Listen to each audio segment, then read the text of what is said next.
Welcome to Real Estate Market Update with Michael Tudorie, Realtor with Velasquez Properties. We are halfway through 2022, and what a wild ride we had so far.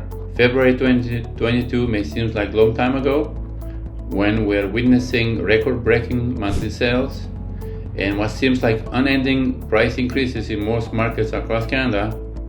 Vancouver was no exception. From the one-year monthly sales comparable July to June this year, we've seen how this year we had record-breaking sales, which had an effect on pricing. The key stats and the most important indicator is month of inventory. Year to date, we've seen 2.5 months of inventory in January, which dipped to the lowest we've seen in this market to 1.8 months of inventory. And that had an effect on pricing.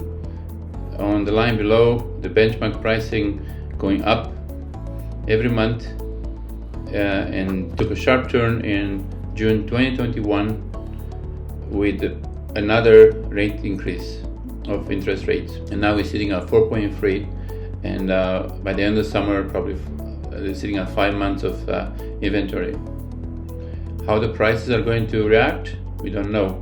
The real estate market, the interest rates, we're going to see the effects of it in 3 to 6 months. What we're finding is buyers who've been approved 3 to 6 months ago have more time to look around for the right property, more time to do the due diligence, and more time to negotiate, which is a sign of a healthy market. June 2022 marked the third straight month both sales and prices have declined. This is as a result of interest hikes and inflation pressures.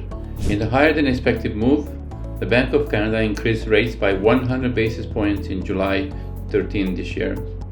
This is the largest increase since August 1998 and was the fourth interest rate this year, which means the Canadian government is trying to slow down the inflation.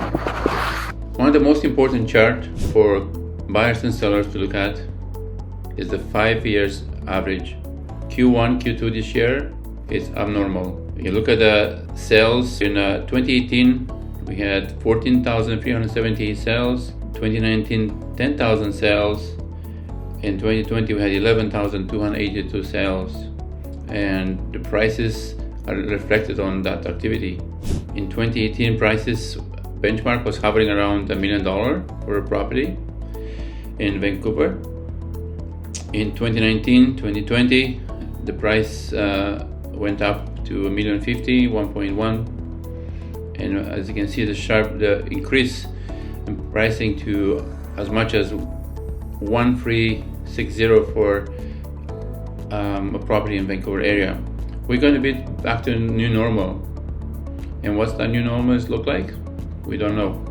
The price increases we've seen since January this year is like the foam when you pour a beer.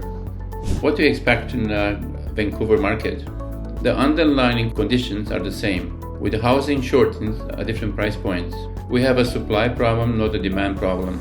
We are living in an area surrounded by water, mountains, agricultural land, and there's not enough land to build supply for everybody. Second, there's a generation gap, with average age in Vancouver sitting around 57 years of age, with no plans to move. And the next generation is about 35 years of age who wants to establish roots, but they cannot find the right property. Vancouver is becoming a tech hub. The past few months, Netflix, Amazon, Microsoft purchased new buildings and apply to employ more people. Vancouver is known for North Hollywood. Lots of movies, lots of commercial being shot here, and they employ lots of people. Vancouver area has strong interprovincial and international migration. People who moved here 3-4 years ago are now settled and they're ready to buy their own first property. We don't know what the new normal is going to be. I just know that if you are involved in real estate transaction, buying and selling, or perhaps just wondering what the market trends in a specific area, it would be my pleasure to help.